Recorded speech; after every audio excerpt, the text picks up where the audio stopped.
We often hear about people struggling with issues with high blood sugar. So maybe someone has insulin resistance, prediabetes, or type 2 diabetes. But these are not the only issues you can have with your blood sugar. I often see a lot of people struggling with low blood sugar issues. So fasting hypoglycemia, where their blood sugar is dropping overnight or if they don't eat, and also reactive hypoglycemia, where people's blood sugar's crashing after meals. These are actually some of the things that I used to struggle with my blood sugar.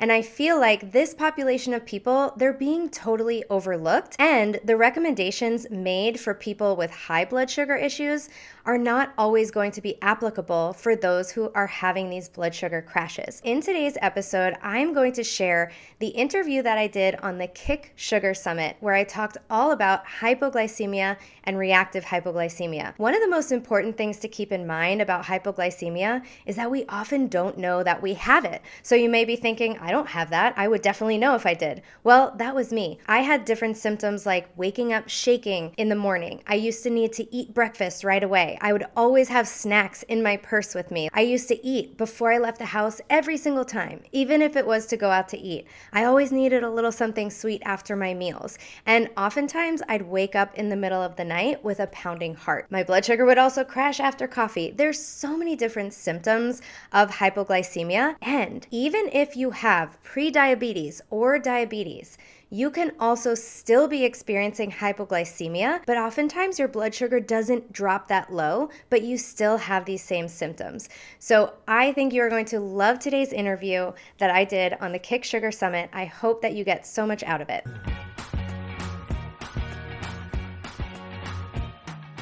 Thank you guys so much for being here. Welcome to the 9th Annual Kick Sugar Summit. I'm your host today, Molly Paintshaw. I'm along here with Danielle Hamilton. And Danielle is a functional nutritional therapy practitioner and restorative wellness practitioner who specializes in blood sugar regulation and digestion. She became interested in blood sugar issues when she learned that insulin resistance was at the root of her PCOS, and that's polycystic ovarian syndrome, for those of you who don't know what PCOS is. She was able to reverse her PCOS, cystic acne, PMS, and weight loss resistance by reversing insulin resistance. Her mission is to help others uncover their blood sugar and insulin issues, as most people don't know why the early signs of insulin resistance or why they even maybe have it, as well as help them optimize digestion for low carb diets. Dani promotes a holistic approach to reversing insulin resistance, which goes beyond just changing macros. She's the host of the Unlock the Sugar Shackles podcast and the creator of the Blood Sugar Mastery program. Thank you so much for being here, and welcome, Dani. Thanks for having me, Molly. Excited to be here. Excited to chat again. Absolutely. I'm excited too. So let's just get things started. I get that, in your intro, your bio, we get kind of the Cliff's Notes of your story. Can you maybe give us a bit more information of that personal and professional journey? How did you get to where you are today? Yeah, so I, like every other kid, kind of grew up on processed breakfast foods and Eggo waffles and Golden Grams and Trix yogurts, and I was really into those processed breakfast foods. And if it was, sugary, and if it came in a brightly colored package, it had my name on it as I was a kid. And so I, not surprisingly, had lots of colds and strep throat and ear infections, lots of antibiotics, and as I got older, I was getting strep throat a lot. My senior year of high school, I got my tonsils out. And I would say that I just sort of had I would have described myself as not having that great of an immune system. And so after I got my tonsils out, I got really intense seasonal allergies and asthma after that. It's taking out a part of your immune system. Your tonsils are part of your immune system. I didn't realize that. And then I moved to Miami, Florida, where the season for allergies is all year round. And I felt like I needed to be in a bubble because I was allergic to basically everything, including palm trees. I was like, this feels like a cruel joke. You move to Florida and you're allergic to palm trees. How is that even possible? So I was getting all these allergy shots to help me be not so reactive to all the allergens, to try to desensitize you. I was on multiple multiple medications, inhalers, about 3 different prescriptions and 2 different inhalers. And then I was allergic to so many things that I had to get 3 different shots. And then a year later, I was getting better, but started getting worse again and was allergic to more things because I wasn't healing the root cause. So I was getting 5 shots. I was going broke on copays. I asked the doctor's office if I could have someone. I worked in a nursing facility as a speech therapist at the time. And I were asked if they would allow me to have a nurse there give me the shots because I was going broke on all the copays. And they did allow me that. And the nurse taught me how to do it. So I was doing 5 shots in my stomach every other day because I was just allergic to so many things. It was just so crazy. And this was my early 20s. I'm not like in my 50s or 70s or something like that, end of like later in life having all these issues. I was young and I was getting chronic sinus infections. I mean, I was just a hot mess. And I would ask my doctors, like, why is this happening? Why am I like this? And they're like, oh, it must be bad genetics and, just the luck of the draw kind of a thing. And I'm like, well, what can I do about it? They're like, just keep coming and getting your shots, keep taking your medication. And that just didn't sit well with me. I used to think like, my great grandparents didn't have shots. Like they didn't have these medications. Like how did they have these issues? Like what if what if we needed glasses? Like if you were a cave person, like I needed glasses. I had really bad eyes. I've gotten LASIK, but I'm like, I wouldn't have been able to see. Why did I need braces? But like my parents' generation didn't. Like I was just seeing all these things like start to line up. And I was also working, like I said, at a nursing facility, like a nursing home at the time, and just seeing these parallels between my own life. Like I was connecting this dotted line, like if things don't get better, this is where I'm headed. And so all my patients had all these diagnoses and things. And I just was kind of freaked out by it. And just so happened to get this book in my hand called The Paleo Diet Solution by Rob Wolf. And he talked about eating real food and how processed food was a big problem. And I just wanted to shout this all from the rooftops. I was like, oh my goodness, we've been lied to. And I was so angry because here I was trying to, eat the whole grain sandwich instead of having white bread. And I was having Diet Coke instead of regular Coke. And I was doing a granola bar instead of a Twix bar in my lunch. And I was I was eating low fat. I was following the food pyramid. I was doing what they told me to do, and I was still extremely sick. So I felt this rage inside, and I tried to, and I channel it into, what I'm doing now. But it was really upsetting to learn just, the sort of the history of where all these messages came from. Like, how come we're eating margarine and we're demonizing butter, when butter was a food that we've lived with and, for thousands of years. So everything in Rob's book made sense to me. I tried the paleo diet, which is basically getting rid of processed foods, and all of my health issues, just like it was like a magic wand, just disappeared. No more allergies, no more asthma, no more sinus infections. Like it was just, I had also had these other infections, like everything just cleared up on its own. And I was just so excited about it. Like I said, I was like shouting from the rooftops. I'm like, this is amazing. To anyone who would listen, wanted to talk about the power of real food. Real food can heal you. So unfortunately, the story doesn't end there because I was like super excited about this. But then I had a really stressful year and I started to skip my period. And then it was like 6 months and I hadn't gotten a period. And all of a sudden I was gaining weight. And I was like, well, I'm eating the same food. Like nothing's really changing. So what's happening?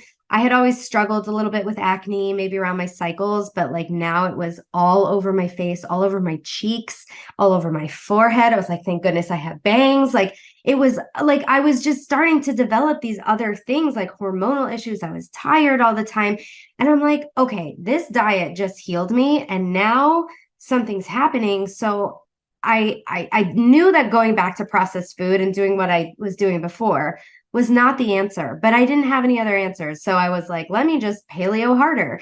And so I didn't change anything. So nothing changed. I did find out that I had polycystic ovarian syndrome. So that's why like I had PCOS, so I had the cystic acne, I was gaining weight, and I felt inflamed, I felt puffy, I had, these issues, and I was not finding why it was happening. And again, I tried to I'm like, okay, my hormones are a mess. Let's try to fix the hormones. So I was doing Vitex and saw palmetto, like all these things that they tell you for PCOS.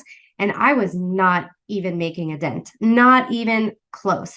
And I was eating healthy foods. I was working out. And I was like, I felt like my body just hated me. I used to say that repeatedly. My body just hates me. My body's rebelling on me.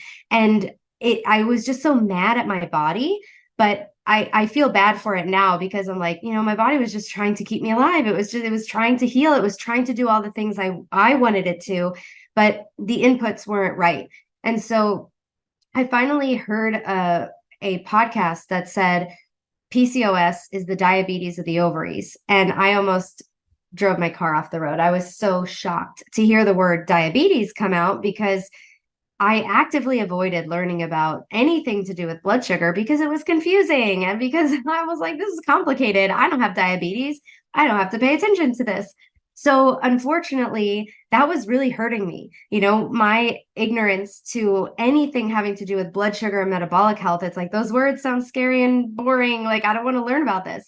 And so I had to dive into this world of blood sugar to kind of figure out why is she saying PCOS is the diabetes of the ovaries? And I didn't know anything about blood sugar. So once I started to learn about it, I would look back and I was like, I have to have some symptoms showing that I have blood sugar problems, right? Because I didn't know what those symptoms were. I didn't know what to look for. I didn't know any of these early signs. And I certainly saw them, and we can talk about that in a bit.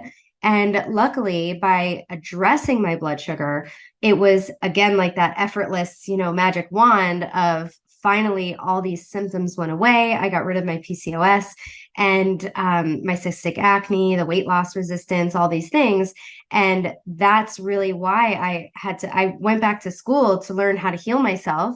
And I now am a nutritional therapy practitioner and I specialize in blood sugar because it was this whole scary world of something that felt really removed from me. No one in my family has diabetes actually. And so it was never something on my radar. And even if it is it's sort of, I never knew what to picture when it's like, oh, diabetes, it's this scary thing that just kind of happens. But actually it takes years and years and decades to develop. And we have so much control over our blood sugar and whether or not we develop this issue. It's so preventable. It is even reversible. Type 2 diabetes is reversible. And so I really wanted to just spread the word out there, again, shouting from the rooftops, your blood sugar matters. Your blood sugar can be dysregulated for decades before you start to notice it.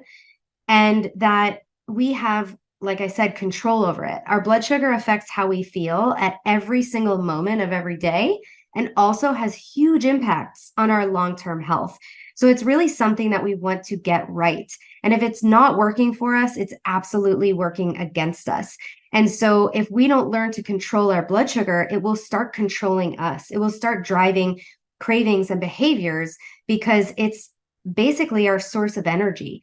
And so if we get that right, so many things in our health start to improve in a really amazing, powerful way. So I'll let you jump in there. That was a lot. No, that was perfect. That was the perfect amount of sharing for sure. So that leads me right into my first question, so let's get down to the basics, the foundations. How does sugar affect the body and the organs in our brain and all the bits? Yeah. So you could basically go from head to toe and start listing here's how dysregulated blood sugar and the resulting insulin resistance affects every single body part and system that we have, right? So just sort of stepping back right before that, what is blood sugar? What is insulin?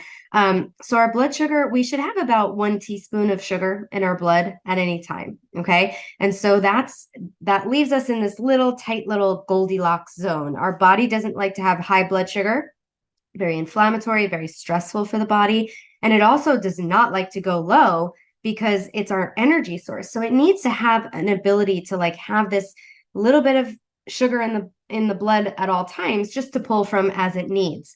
So if we have no sugar in the blood, it's not always like, well, less is better, because if it goes too low, then the body's like, we don't have any energy, and it could go into a coma and die. But we have a lot of protective, sort of backup mechanisms in place so that doesn't happen. So we like to have our blood sugar in this happy golden Goldilocks zone, right? And so if we eat a meal that has some carbohydrates in it, let's say it has a sweet potato, the amount of sugar in our blood will start to increase.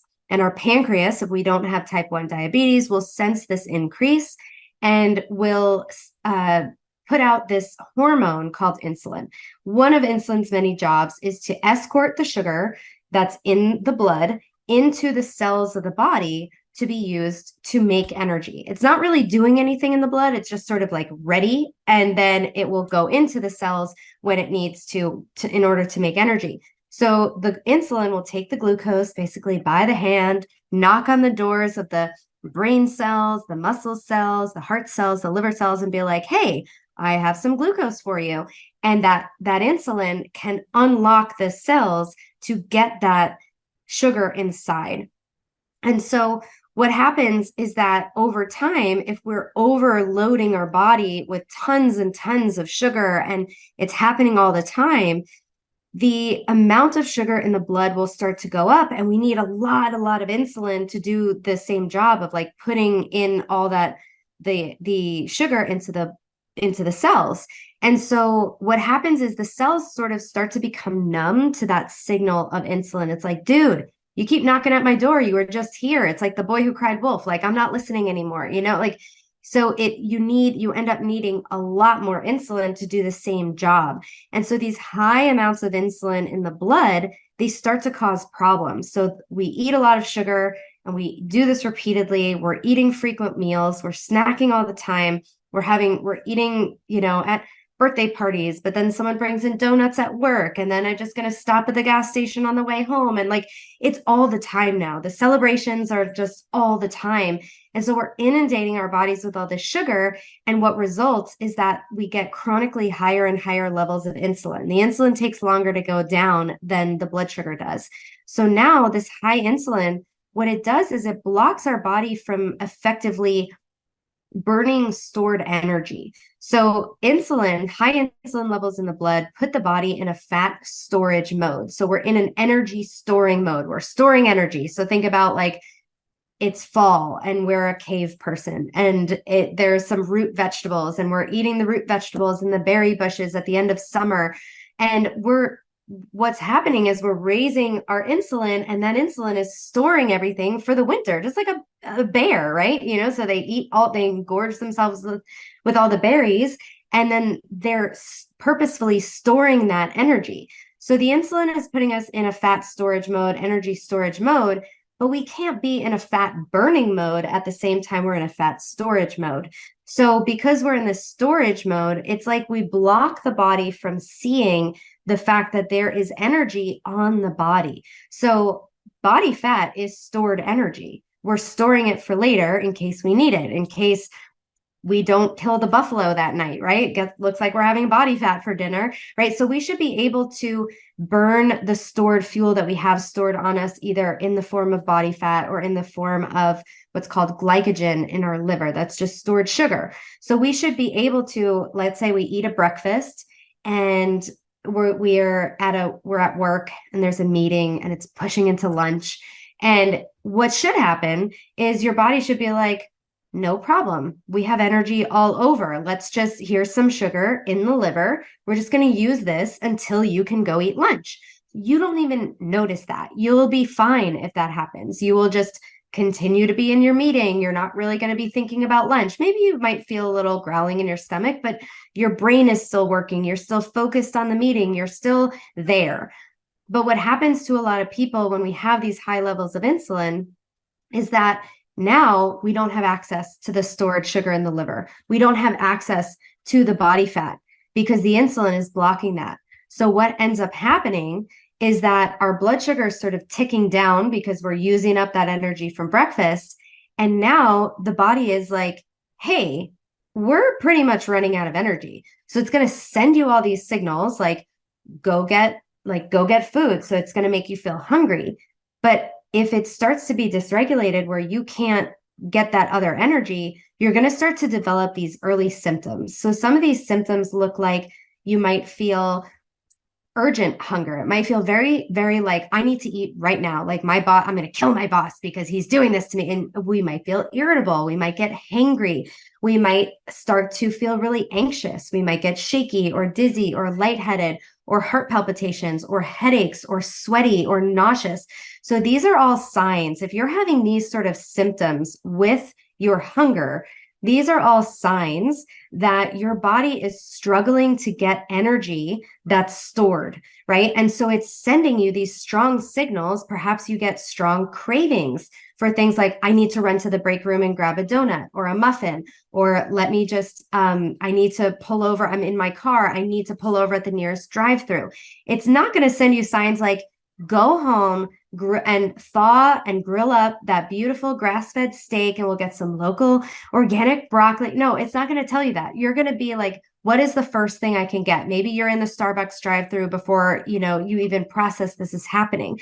Maybe you're someone like me who used to graze and snack all day long to give myself those little drips of blood sugar because I couldn't I couldn't maintain my blood sugar up throughout the day because I would just keep needing to eat. So these are the earliest signs that you're having these blood sugar issues. And that's usually when your blood sugar is sort of dropping a little bit low. But then what tends to happen is when the blood sugar goes low, this hypoglycemia that I was sort of describing, those symptoms are really the first signs of hypoglycemia. What happens when we have those moments and they become more and more urgent, we are self-medicating with carbohydrates and sugar for sure, right? So what's going to happen when that happens is we're going to get another big spike of blood sugar. And that big spike is very harmful for the body. It's very inflammatory, like I was saying earlier.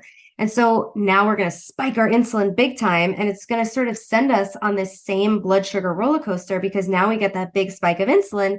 So we're going to get a big crash of the blood sugar. Then that again is putting us in this sort of craving zone where we're like, I need energy real quick. And so we're thinking about, we're like, why can't I, every afternoon I need to reach for another coffee or I need to get that granola bar that I brought just in an emergency. So we're needing to depend on these emergency snacks in our bags and things like that because we are on this blood sugar roller coaster. The blood sugar is spiking, the insulin comes, it puts away too much sugar, then we're sort of low again. And so over time, now we're starting to develop what's called insulin resistance. So now, like I was saying, the insulin is knocking at the door and it's like, la, la, la, la, you guys were just here. Like, I'm not listening to you. Or the cells are just like, it's like, dude, no occupancy. We have no more space to fit sugar in this cell. We are tapped out. So now there's no place for the sugar to go. So now the amount of sugar in the bloodstream is building up. And now we start to get high blood sugar because we've spiked our blood sugar so many times. So now the amount of sugar in the blood is elevating. And only until it gets over 100 when you're fasting in the morning does your doctor actually care. But all this time, it has been creeping up, creeping up, creeping up, creeping up.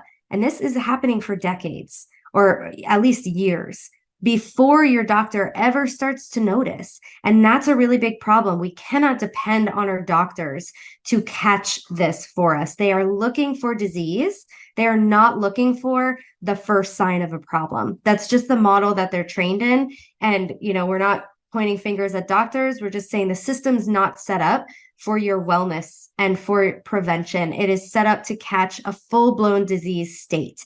And that's not what most of us are here for, right? So over time, the blood sugar is building up, and now we get very high levels of blood sugar. And now back to your original question, what is the problem with this? So we can go down, like I said, we could look down the whole body and start to see issues of when our blood sugar is either going too low, we're having highs and lows, or it's just sort of stuck at this high point now because we have so much sugar in the blood and the insulin is not working as it should because we've sort of numbed ourselves out to the insulin. We have so much insulin that we can't burn any of our body fat. So we just continue for many people to build body fat. There's about 10% of people who do not have a weight problem, who have blood sugar problems.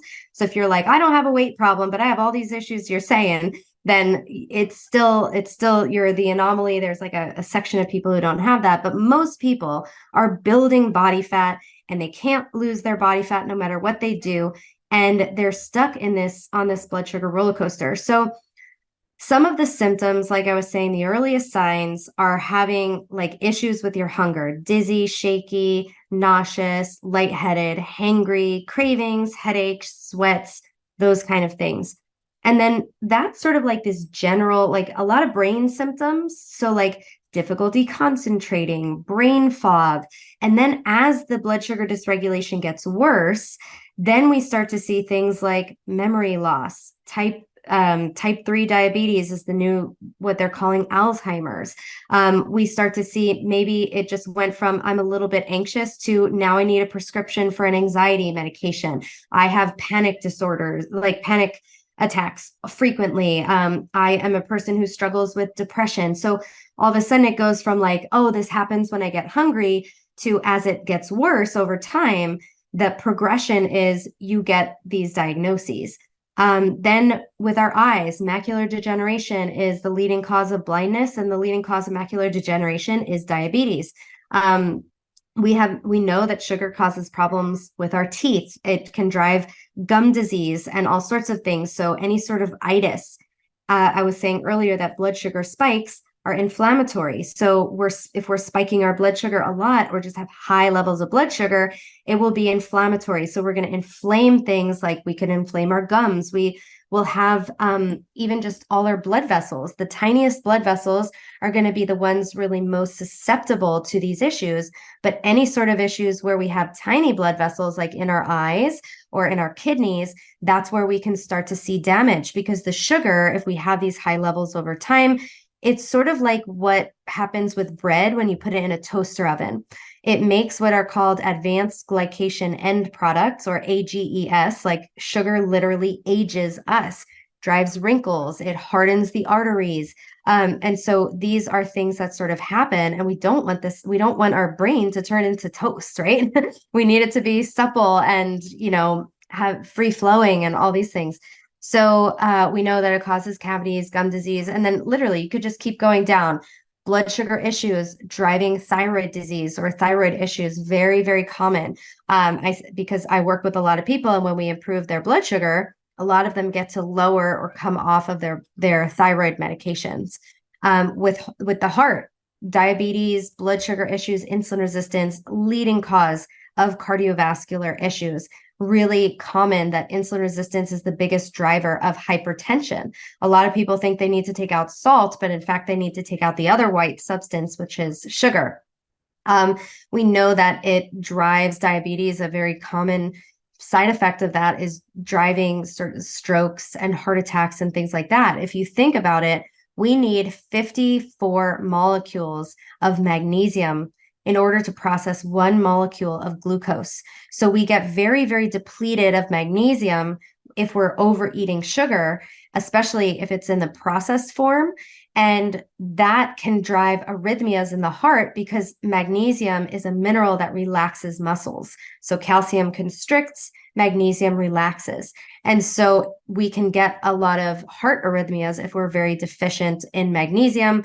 And then magnesium deficiency can drive by itself, it can just drive insulin resistance as well. We can keep going down the body. We know that like there's gut issues, candida overgrowths if we have too much sugar, and we can get issues with our adrenal glands, which are one of the major organs of blood sugar regulation. If we are having, if we are spiking our blood sugar a lot, because again, that's going to pump up cortisol into the system, and then our blood sugar will go low. It will drive the adrenals to need to come in an emergency and pump up that blood sugar sometimes. This is when people wake up in the middle of the night with a pounding heart. This is often due to the adrenals having to come in and pump your body with stress hormones to, in an emergency, get your blood sugar up. So if that happens to you, if you're having these palpitations, it means you're relying on your adrenals to bring up your blood sugar, and that really depletes your adrenals.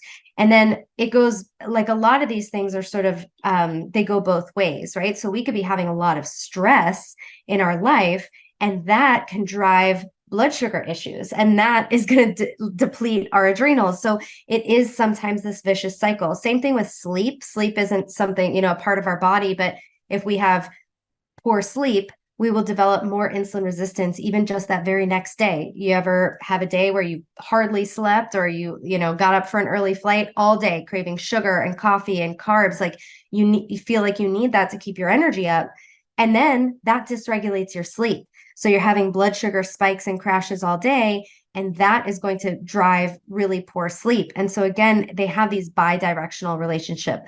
The liver, fatty liver is really, really common. It's so much more common than we think.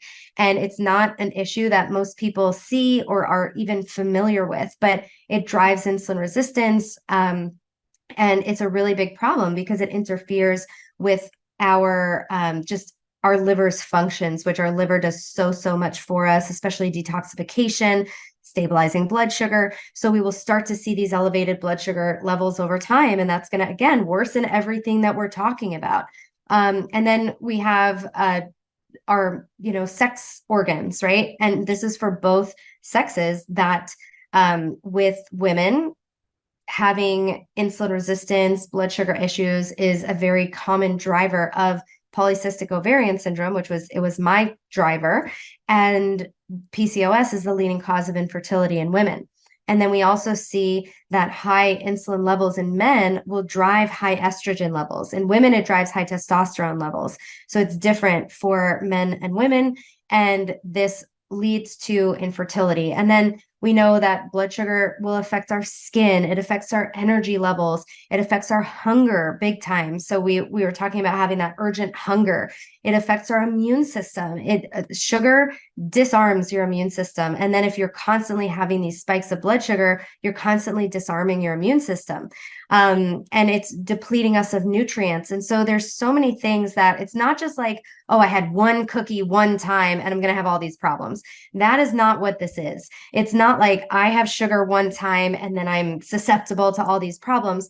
This is repeated exposures. The more you do it, the more you will develop these symptoms. And the more time goes on and the worse things get, the worse the symptoms become, and the more diversity of symptoms you're going to start acquiring.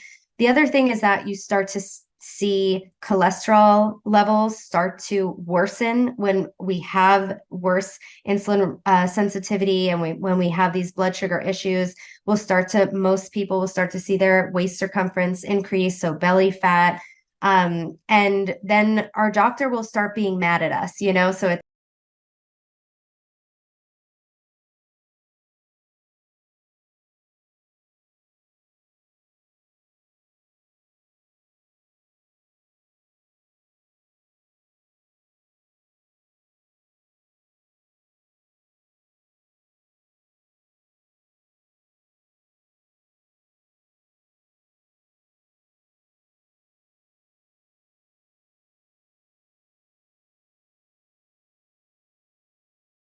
fine. Yet you could be having, triglycerides through the roof, really low HDL cholesterol. You have your blood pressure is ticking up. You have no energy. You're not sleeping well. You're putting on weight. This is a very common picture, but your doctor will deny that your blood sugar has anything to do with it. And I am here to tell you that that is just simply not true. So that's where you need to start learning about these symptoms. Like, do I connect with these symptoms? We can also talk about blood sugar numbers if that would be helpful. But we need to start connecting, like, oh, I'm having these symptoms. Like, I'm not really sleeping well. Like, I had tendonitis on my ankle. I was like, how is that related to my blood sugar? But once I fixed my blood sugar, I never had tendonitis again. It's the inflammation. So you have inflammatory issues. You have arthritis in your joints. You're a person who struggles with chronic pain.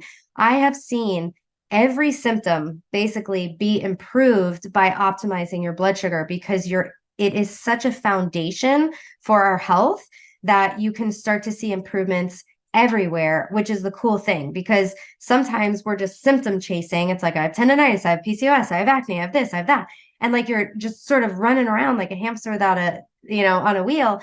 And if you just focus on the blood sugar piece, that's when you start to get these huge changes across the board. So Yes, amazing. So, what then would be my first steps if I want to balance my blood sugar? And I'm assuming when you say balance, you mean that special like little window of tolerance you were talking about earlier. What do I need to do? Where do I start?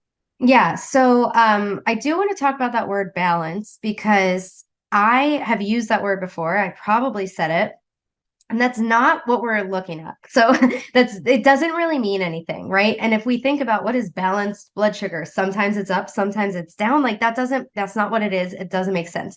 So I'm trying to catch myself and to try to use the word stable blood sugar, because the opposite of this blood sugar roller coaster is really steady, stable blood sugar.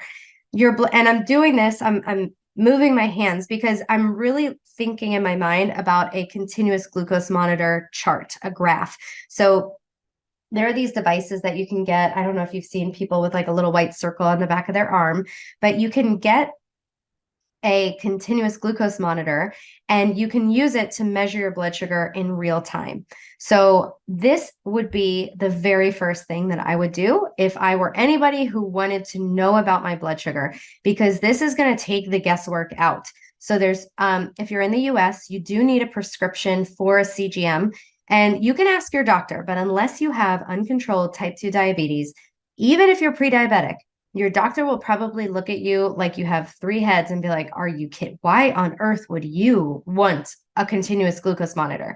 So they do not see it as a tool for prevention and wellness and, self-exploration. They don't see it as that. So you may get met with that reaction unless you have a very cool, very up-to-date doctor. So definitely go there first. If that doesn't work, there's a bunch of different companies that do give you the prescription or that give you the prescription and the device. So there's companies that have teams with medical doctors and things like that can help you get these CGMs. So if you're out of the country, you can get them over the counter. So good for you if you're outside of the US. But that would be the first place I would look. And this graph that you'll get is you can start to see if you're in this happy green range. And so sometimes CGMs come where, like, what range should we set our blood sugar meters at? On average, I would say that if you put the low threshold at 70 and the high threshold at 120, that would be a good average. Some people, their blood sugar never gets even below 120. So what you want to do is kind of see what is the lowest number I could stay really consistent with, and just keep ticking that down over time to aim for that 120. So I had someone who I was working with in my current blood sugar mastery group, and her blood sugar was spiking to 200. And so I was like, put your top range at like 180. And sorry, it was spiking to almost 300. But I was like, put your top range at like 180. And so she's working hard to stay under that 180. And then she did it 100%. So I'm like, okay, cool. So now let's go to 170. So then she did that 100%. So we keep working it down. And she was in the diabetic range. So we're working it down every single week. It's coming down. So that's something. The other thing to keep in mind is that some people don't feel well at these numbers. So if I say put your blood sugar monitor to like the lowest threshold as 70, you might be like, I feel like I'm going to pass out and die at 70. So don't put it to where you feel bad. Put it to just above, like, let's say you're like, if I go below 85, I'm not feeling well, then put it there and do the work with, someone who knows what they're doing to help you be able to tolerate those lower numbers. So in general, 70 to 120. And if you're outside of the country, you can just divide all these numbers by 18 to get the millimoles. I'm not trying to exclude you, but I'm not very good at math. I can't remember those numbers in my head. So just divide all the numbers by 18. And then, so that's a good place to start. And then again, the tighter, the better. So if we are if our blood sugar is around 75 and we spike it all the way to 120, that actually might not feel good. So what the name of the game is really keeping your blood sugar from spiking too high at any meal. So we would probably not want to see our blood sugar go above 30-point spike at a meal. That's really when it starts to potentially become a little bit inflammatory for the body, or just too much of a change, because the body likes sameness, right? It really is always fighting for that homeostasis, if we remember from like sixth grade biology. It wants to stay the same. So a very drastic, sharp change in any direction is not going to feel good for the body. It's going to be like your adrenals will be like, this feels stressful, so we're going to get that adrenal cortisol involvement. So we want to keep it from spiking too high. And we also don't expect a flat line. If your blood sugar was a flat line, you would be dead. So we don't want that. So it's like, okay, we can have these little rolling hills. We don't want a sharp mountain range. We want nice, gentle rolling hills. Okay, so the other thing we want to look for is we don't want our blood sugar to drop lower than it was after. So if we eat a meal, we start at about like 85, and then we eat a meal, maybe it goes up to like 100, 105, and then it comes back down. If it goes too low, like now all of a sudden it's like 70 when it started at 85, you can also start to feel potentially symptomatic if it goes too low. Oftentimes that's too much of an insulin response, because maybe your body's just used to that, like over, years and years. No judgment here. That was my body on the insulin train. Every time I ate, it was like a giant, squirt of insulin. And so perhaps your body is overcorrecting. And so that's a really big issue that we see, where the blood sugar is sort of dropping too low after a meal. That's called reactive hypoglycemia. And I see a ton of people with this issue. And then even people who are, their blood sugar is sort of sitting a little bit higher, if they dip into those, like I was saying earlier, like let's say it goes below 100 and you're like, I'm feeling dizzy and shaky and anxious and all those symptoms that you were saying. Some people call that postprandial syndrome, because you're not having these actual blood sugar lows, like it's not tanking to 50, but you're still symptomatic. And that's still your body telling you, hey, I'm not comfortable here. We're almost out of energy. Something's going on. And so I specialize in helping people with that kind of those low blood sugar, or feels like low blood sugar issues. So we want to keep the blood sugar from spiking too high at a meal, and that often helps it from dropping too low at a meal. So sometimes, I might say a 30-point spike is okay, but that might not feel good in your body. So this is where we have that feedback from the continuous glucose monitor to start seeing what feels good, what's happening. Like, oh, I'm feeling anxious. Let me look at my CGM. It's like, oh, it's pretty low right now. Maybe that's my sign that I need to eat something. I'm not getting actual hunger, but I'm getting these weird symptoms. Or like, oh, my blood sugar spiked and all of a sudden I'm starting to crave sugar. Like, that's weird. That actually happens to me. If I spike my blood sugar at the peak of the spike, I start craving more of whatever I just ate. It's insane. So you ever have like, a couple of cookies, and then like 10, 15 minutes later, you're like, I really need to go get more cookies. Chances are your blood sugar just spiked and now it's asking you for more. I don't know what this is, but it happens. So if you have a blood sugar monitor on, you could start to see like, oh, my blood sugar spiked and that's why I'm craving. And we could do things to mitigate those spikes, which we can talk about in a bit.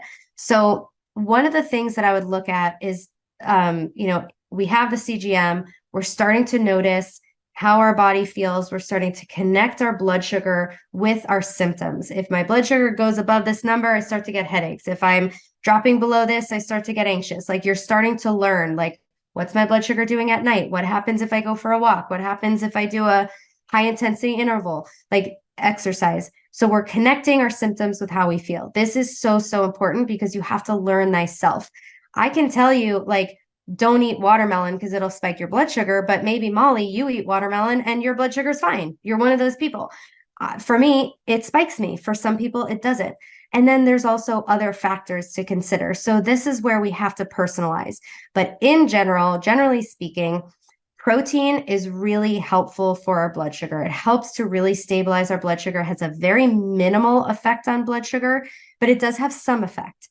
And that's okay for most people. For these people who have the reactive hypoglycemia, really sensitive, you really have to focus on fatty proteins, which are much more stabilizing for our blood sugar. So you might be a person who can't have a protein powder because that protein without the fat is going to cause you to have too much of an insulin release, and then you crash after. So there's different caveats for different people, but in general, protein is amazing. It's satiating. It's the most important macronutrient, and your body will ask you for food until you reach your protein threshold. If you struggle with hunger issues, if you struggle with cravings, if you're at night, you're like, oh God, here's when the cravings hit. Eat more protein, have more protein during the day until you're not feeling that at night, because usually it's a lack of protein. So we want to fill up our plates with high quality animal protein. This is so, so, so important. This is the first step to building a healthy, stabilizing blood sugar plate. And it will also carry us to the next meal. If we don't have enough protein, we're going to be snackish in the middle of the meals. And we don't want to do that, because snacking is not good for our blood sugar, because it's going to spike us again, right? So we don't want to keep adding insulin into the system. The next most important thing we can do is eat healthy fats. So this looks like fat that was already in your meat. So getting a good quality grass-fed beef or lamb, or a pastured pork, or chicken thighs with the skin on, or like even if you tolerate some grass-fed raw dairy, eggs with the yolks in them. These oftentimes protein and fat are packaged together in nature. And it's like that for a reason, because our body, they help fats help you to digest proteins better, and vice versa. And so they're very important together. And that's why when we want to eat, fatty proteins and foods that are rich in these really healthy fats, and including the animal foods as well as the fruit fats, which are coconuts, avocados, and olives and their products. So, and then sometimes, nuts and seeds can be okay in smaller amounts. Like, just don't overdo those, because they're really easy to overdo. But these are the foods that we want to focus on having at our plate. Healthy fats include like grass-fed butter, olive oil, avocado oil, things like that, and then just other animal fats. And so we want to cook our foods in these. We want to add these to our plate, not just like, oh, I had a chicken thigh and I sprayed the pan with a little bit of Pam, and like I didn't put any dressing on my salad. Like, don't avoid fat. We want to be adding healthy fats, because fat is our blood sugar's best friend. It doesn't have any effect on our insulin, and it helps to stabilize the blood sugar so much more. It helps to slow it. Actually, what it does is it slows digestion, so you don't get such a quick release of sugar into the bloodstream. So then your insulin sort of has time to work, and we're not getting that huge quick delta, that really quick change up and quick change down, which the body doesn't like. So it's a little bit more drastic, which means that your energy is going to be more stable. You're going to be more satiated between meals. Think about fat like the log on a fire. It burns low and slow. Carbs are like kindling on the fire. They burn hot and fast. And so that's our energy. And if we just have carbs and maybe a little bit of like chicken breast, lean protein, we're going to be out of energy really, really quickly. So a lot of people have blood sugar issues because they're just not building their plate properly. So we already talked about having a nice, cut of fatty protein, or like a bunch of eggs, something like that. We're adding healthy fats to our plate. We can add lots of good non-starchy vegetables, because the fiber in them can also help to slow the absorption of the sugar into the system. They give us lots of micronutrients, and fiber is really good for our gut bacteria. Of course, this is dependent on, some people thrive on a carnivore diet, so it's not for everybody. It's not like a blanket across the board thing. There's always room for bio-individuality. Some people are too sick to tolerate fibers, but I feel personally a healthy gut should be able to benefit from fibers. So perhaps a stint of carnivore to heal, and with the attempts to continuing to add back in general, being an omnivore in most studies has been shown to be like the sweet spot. And so, obviously real food, but doing what you can to heal the underlying causes so that we can bring in fiber, because prolonged periods without it has been shown to sort of degrade a lot of the mucus layer, and deficiencies in Akkermansia type of gut bacteria. So I'm not saying anything bad about any sort of Like it's okay to do carnivore. I would just say to try to add some things back in if that feels, if you feel like you're able to do that, because in general, our gut, think about it like a forest. We want the most diversity possible because that's going to be the healthiest gut we have. So if we can only eat 5 different animal foods, that's not really going to bring us as much diversity as if we were able to add in a bunch of different other foods. So, yes, but if you are not doing carnivore, you can add vegetables to your plate. Of course, ones that you can digest the best. So perhaps not like a ton of raw vegetables, maybe more cooked vegetables. Eating locally and seasonally is one of the most important things you can do because our gut bacteria changes via the light that we are exposed to. So, especially like UV light will allow us to process carbohydrates better. So, we shouldn't be eating bananas in Chicago in the winter. It just doesn't really make sense biologically. So we might find that our blood sugar spikes a lot more during those times because we actually don't have the gut bacteria to break all those things down. So just a little plug for eating locally and seasonally as much as possible. That's honestly the hardest thing for me. It's like, it's really hard to find, you got to be at farmers markets and look and see in Sprouts. It's like, oh, look, there's a little, thing that says Florida or Texas, wherever you're living, and like see if you could find some local stuff. So back to the plate, we have fatty protein, we have healthy fats, we are adding vegetables if we tolerate them. We're adding fats to the vegetables. They make a really great vessel for, some healthy fats. And then we look at carbohydrates, and this is where we're going to see difference for everybody. Ideally, we want to eat whole food carbohydrates, which would be basically how the carbohydrate grew from the ground. So we recognize things like a sweet potato. Okay, that grew from the ground and I picked it and it looks like this. Or an apple and it grew from the tree and this is what it is. Not like an apple chip or like some sort of like wheat flour. We don't want to be eating things that don't look like how they grew. And that's really important, especially for carbohydrates. Even if we're drying out fruit, we're concentrating the sugar when we do that. If we're making rice into a rice cake, we're making it easier, faster to dissolve in our stomach, and it spikes our blood sugar more. If we take out the fiber in an apple and juice it, then it's going to hit our bloodstream faster. So anytime you process a carbohydrate, you are really increasing how fast it's going to spike your blood sugar.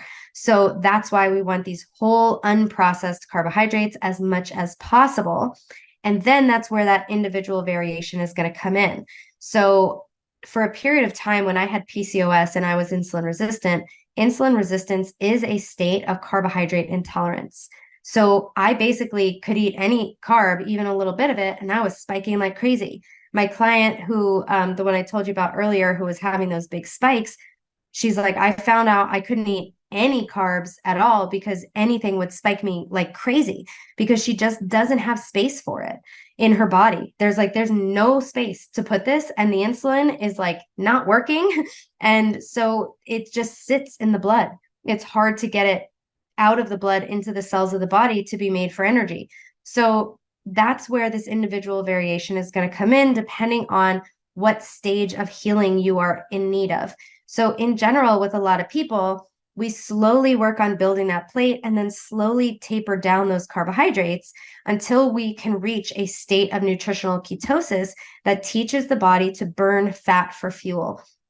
And then we stay there until we're getting all these benefits from it. Our blood sugar is stable. We have really stable energy. Our sleep is getting better.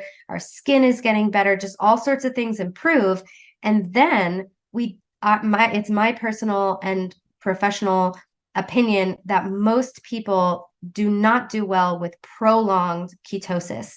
It starts to be, if you think about it from an evolutionary standpoint, ketosis was something that we were in as humans when food was scarce. It helps upregulate certain things, which is really cool because we can use it as like a hack to upregulate like growth hormone and energy and things like that, because what it's trying to do is get you really primed so you can go out and look for more food.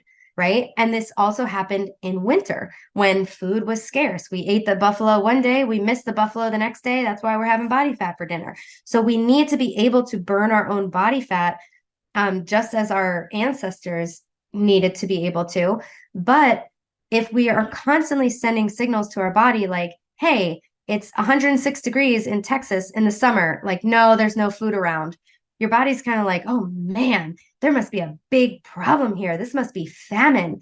And so you start to have a backslide of your beneficial side effects. So you might start losing your hair. You might start gaining weight again. You might start feeling low energy. You might just have this return of symptoms that you had, poor performance in the gym. So that's sort of when you really want to lean into carb ups and cycling in carbohydrates. It's really great if you do it seasonally. If you're a woman, right before a cycling woman, right before your menstrual cycle or during ovulation. So there's certain times that we can add in carbohydrates that actually really benefit us. My presentation is not about, hey, never have carbs again, ever. Some people do land in that space of feeling, addicted to carbohydrates and they can't add in certain ones. But that's where I would say, like, if you do okay with carrots, like go heavy on the carrots, or like if you do okay with certain other foods, like get in some carbs on occasion as much as you can. That won't send you spiraling, because long-term ketosis, your body feels like it's long-term winter, and it might start storing things or feel more stressed than normal. So I love the idea of doing carb ups even before a workout or after a workout. So then we can also look at some strategies besides building our plate in that way. We want to look at how to not spike our blood sugar as much. Is if we eat that plate and we eat our carbs last, and we have all these fats and fibers and proteins to slow the absorption, that's going to help us not spike so much. However, it doesn't erase the carbohydrates. So some people are like, I'm just going to have a whole bowl of rice at the end of my meal. And it's like, what? I still spiked. It's like, yeah, because it's not erasing the rice. It's just slowing the absorption a little bit. So the quantity of the carbohydrates always still matter. And that's where the CGM comes in. You can just see, like, okay, if I eat a half a bowl of rice at the end of my meal, it's like, oh, still spiked. What about a quarter? It's like the quarter didn't really spike me that much. Then you can add things like movement after meals. If you move after your meals, you go for a walk, doing some vacuuming and dusting and cleaning, or you go to the gym, you're using up the glucose, which is energy you just put in your system. So this is a really great way to get more, eat more carbohydrates if that is feeling good for you or would benefit you, because you can utilize that energy you just put in. So we almost want to think about, a lot of us are taking in so much energy from carbohydrates and then sitting at a desk all day. Guilty. But we're not using up that energy that we're putting in. So if we think about on that other end of the healing journey, if we're starting to think about adding carbs in again, we want it to match how much energy we're outputting, right? So it's like, I didn't go to the gym today. I'm just sitting at my desk all day. Today's not going to be as high of a carb day, but maybe over the weekend I went hiking, and then I was meal prepping, and I was, playing outside or doing something. It's like I was using a lot of energy. So you may need to add in more carbohydrates to match that. And then, yeah, just a simple, walk after a meal could be fabulous, but also building muscle is so important, because now we build more space for the glucose to go. About 80% of our meals, of the glucose from our meals, goes straight to our muscles. And so if we have more muscle, we can get away with eating more carbohydrates. I'm not saying this like, oh, do what you can get away with, but carbohydrates do have benefits. They do help us feel satiated. They do help hormones. And so it's not, I don't want to come in here and demonize any macronutrient. And yes, you can technically live without carbohydrates, but I'm going to say that's not really a life I want to live. I'm going to be honest. That's just me. But, and some people, they're like, I have to be like that, and that works for them, and that's great. This is where the individuality comes in. But we can find ways to work with our biology, because I think that, a healthy body can tolerate these things. Like, we want to look at, like, I want to be resilient. I don't want like one night of staying up until 10 p.m. to like take me out. I'm not there yet, but it does take me out, right? Like I want to be able to, go eat a meal and not feel terrible afterwards. Like I want to be able to go to a restaurant. And even if I get exposed to some of these, foods that I don't normally eat, I don't want to be taken down by it. So we're developing resilience. And I think that's a really, really cool thing. So I agree. I agree. I feel like a bobblehead right now because just I just agree with everything that you're saying. And I like you, I'm like, I try to go carnivore sometimes and I make it about 2 or 3 days and I'm like, I really just want a salad with cucumbers and right. Like I just start yeah. dreaming of these salads and I'm like, okay, that's how I know it's not for me or for very short periods of time. I can do something like that. But then yeah, I want fresh vegetables or something else. So I get it. Yeah. Yeah. So talk to me about when we think about stabilizing blood sugar, what are the struggles or like the roadblocks that people typically run into when they're trying to find stability? Great question. So, the number one thing I see is that people will drop carbs and they forget to increase their fat. So, if we think about carbs and fat are our energy sources, protein, well, guess that will be me. Protein needs to be there. We all need protein. And protein is a building block. It's not an energy source. It can be turned into an energy source, couldn't be turned to sugar, but that's a little bit hard for our body. We don't want to rely on that. So if this is carbs and this is fat, and let's say we're eating low fat because we grew up in the 80s and 90s and we're afraid of fat because we think fat's going to make us fat. And then we're like, I need to fix my blood sugar. So I'm going to lower my carbs. And now I'm just eating chicken breasts and broccoli and like maybe a little tiny bit of butter, like a little bit. We have no energy. This is what's going to happen. You're going to feel hungry. You're going to feel tired. And then you're going to start craving. You're going to be like, I can't eat chicken breasts and broccoli for the rest of my life. Like, this is terrible. So your body is just going to be starving for energy because there's no energy in that meal. There's protein and there's fiber, but there's no energy. So what we have to do is when we pull down those carbs, we have to inversely increase our healthy fats. So if you have chicken, do the chicken with thighs with the skin on, broccoli with grass-fed butter, and add a half an avocado to that plate. That is so much more satiating. That is worlds more satiating than the other option of the chicken breast, the dry chicken breast and dry broccoli with salt on it, Okay, so that meal like sounds terrible. So we have to increase the healthy fats. Next roadblock, I don't have a gallbladder, or if I eat a lot of fat, it doesn't feel good. This is why I also work with people on their digestion, because I'm telling them to increase their protein. I'm telling them to increase their fat. And then they're like, well, if I do that, I get constipated. Or if I do that, I have to run to the bathroom like urgently after my meal. Or I don't have a gallbladder anymore. I can't increase my fat. So this is the conundrum that we come up to. So I have multiple programs that work with people on this, but we need to find a way to optimize the breakdown of food. This usually means replacing stomach acid because we need a lot of stomach acid. So if you're on acid blockers, that's a huge sign you have too little stomach acid, and then we're repressing it even more. It's a really big sign of an issue. And we need to actually increase our stomach acid. I've never seen anyone who had too much. I've only seen people who have too little stomach acid because things like age, stress, excess sugar consumption, nutrient deficiencies. These things all deplete stomach acid and H. pylori, which like is a bacteria that about over 50% of people have. So most people are walking around with no stomach acid. And because of that, the food is sitting in the stomach and the top sphincter doesn't close. It has something to do with the pressure. And then we get that backflow of acid into the system. And we're like, I'm too acidic. And then we reduce the stomach acid, but that's going to affect every step of digestion below it. We need enough stomach acid to trigger the body to turn on this protein digesting enzyme called pepsin. So if we don't have enough stomach acid, food kind of sits in our stomach like a rock. We might feel excessively full. We might get burping, bloating, gas right after we eat, like within an hour of eating.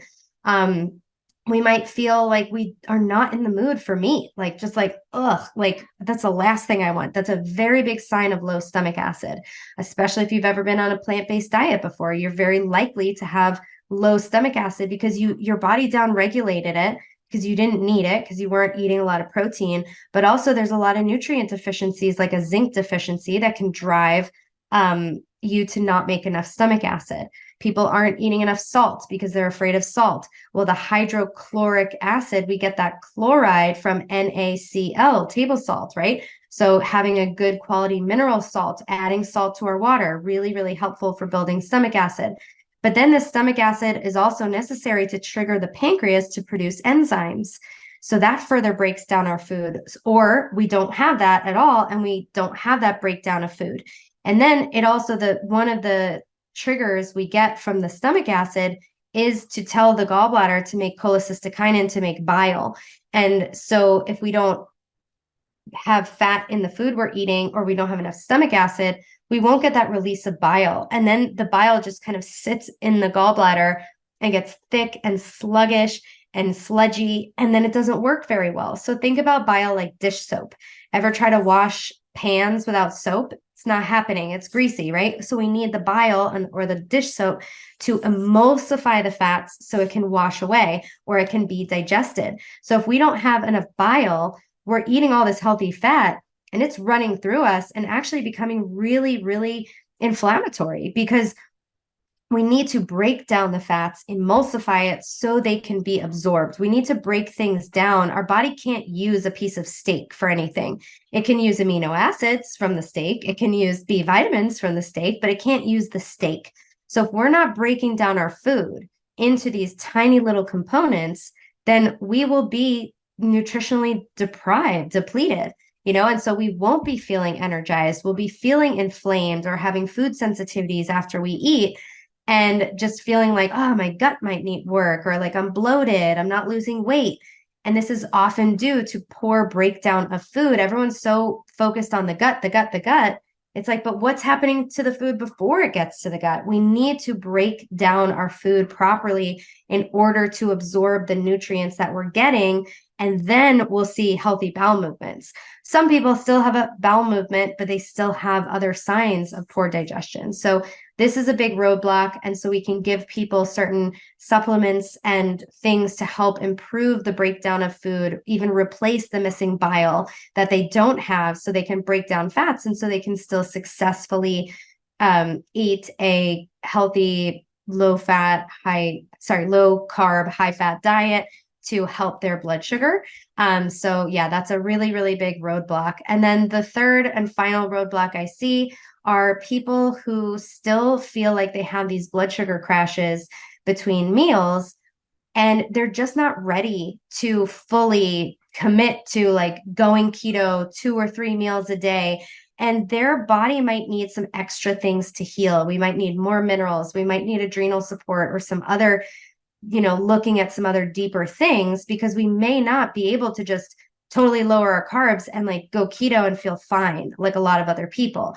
So there might need to be a more gradual decline. We may need to really, really bump up the fats in the diet, really bump up the minerals and electrolytes in the diet, in order for you, and then have mini meals. I do not like the word snack, because if I think about snacks, I think about snacks, I do not use that word in my practice. I say I'm allergic to snacks. The only snack you can do is a movement snack, where it's just like a little 2 minutes of movement. That's the only kind of snack I allow. But perhaps a person may need some mini meals to help get them through to the next meal. And once they're on that path of building their plate better, adding the fats, supporting the adrenals, then they can slowly increase the time between meals, and then think about slowly pulling down their carbs a little bit in order to get into that state of ketosis, that deeply healing state. And that's often what I see, is that people are they're like, I tried going keto and it was not good. Like, it was so bad. My blood sugar was so low.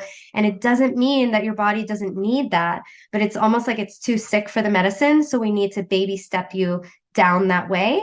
And some people don't, need ketosis. I'm not saying everyone needs it, but often it is just so helpful to be able to really teach that metabolism to effectively burn fat for fuel. Because once you have that, you switch back and forth from fat burning to sugar burning, and you're in and out of that state.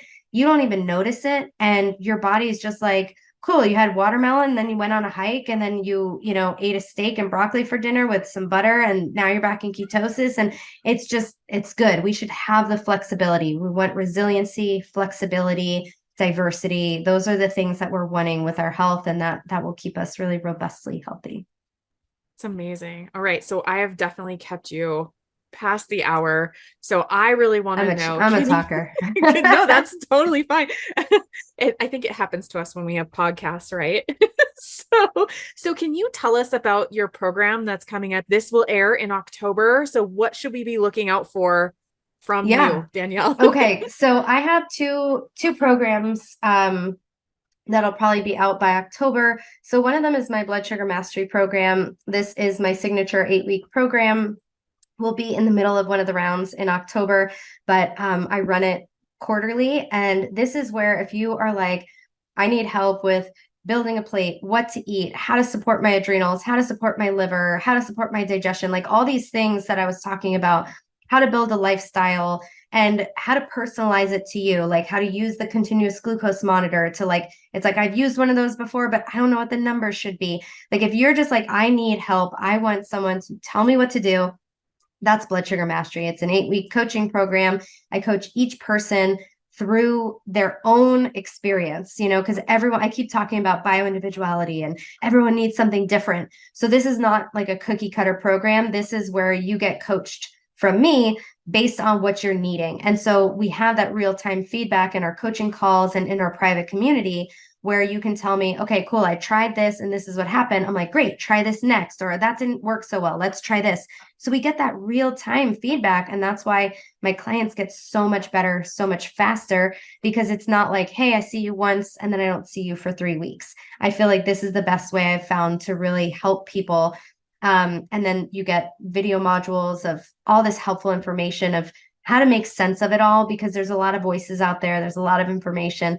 And then you take what works for you and you leave what doesn't. And it really is about this self-experimentation and developing a really healthy lifestyle that you just get healthy as a result of how you live your life. And it's not, hey, everyone's going to go in this program and no one's ever going to eat a carb again. That's not what it is.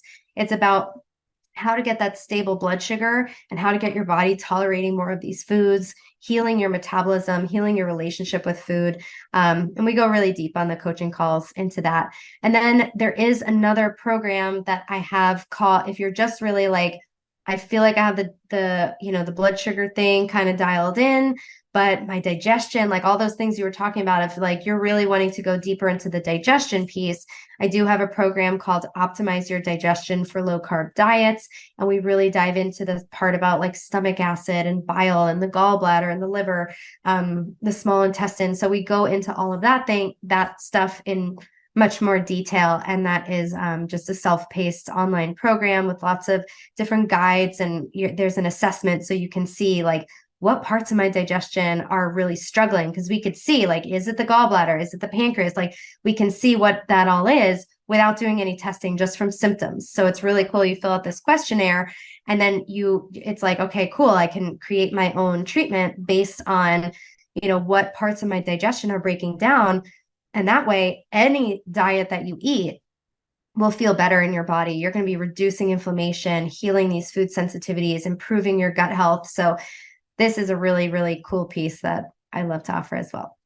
Yeah, it sounds exciting for sure. So tell me more then about the podcast, Unlock the Sugar Shackles. Why should people be tuning in? What will they learn? What will they hear when they find you on Spotify or iTunes or wherever they can find you?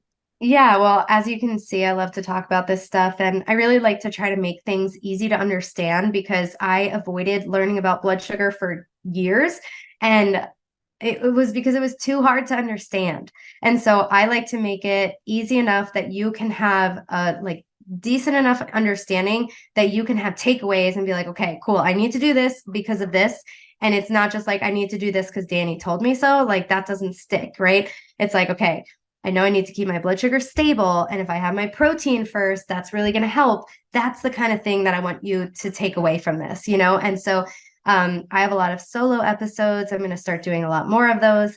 And I also have some really fantastic interviews, because our blood sugar is connected to so many other things. So we can talk about hydration and it's connected to blood sugar, sleep and it's connected to blood sugar, hormones and it's connected. So it's like once you go down this blood sugar rabbit hole, our blood sugar is affected by so many things. It affects so many other things. So there's a lot of learning that we can do. And it isn't just food, unfortunately. That's a good place to start. But, we have to look at other lifestyle things, our circadian rhythms, our light exposure, how much we're exposed to blue light bulbs and screens. Like my screen right now is totally orange because I'm not wearing my blue blocking glasses, because blue light, who would have thought this, but blue light and light bulbs at night actually raises your blood sugar because it's increasing your cortisol and it's dysregulating your circadian rhythm. I have a lot of people who can't get their blood sugar down in the morning and they turn off all their lights at night after the sun sets. They have red light bulbs and candles,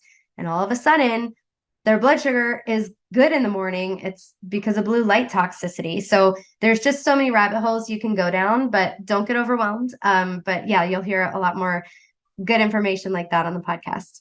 I love it. I love that you said that. Don't get overwhelmed. Like you can just take it little by slow, like Yeah. start in one place and then just kind of increase, add to it as you go.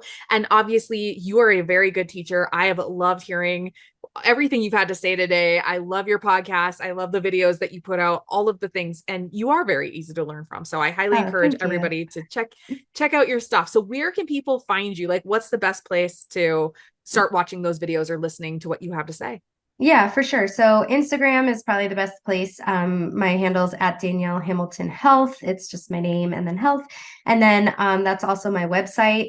And like you already talked about my podcast. And if you don't have Instagram, you're like, no way, no social media for me. My website is daniellehamiltonhealth.com.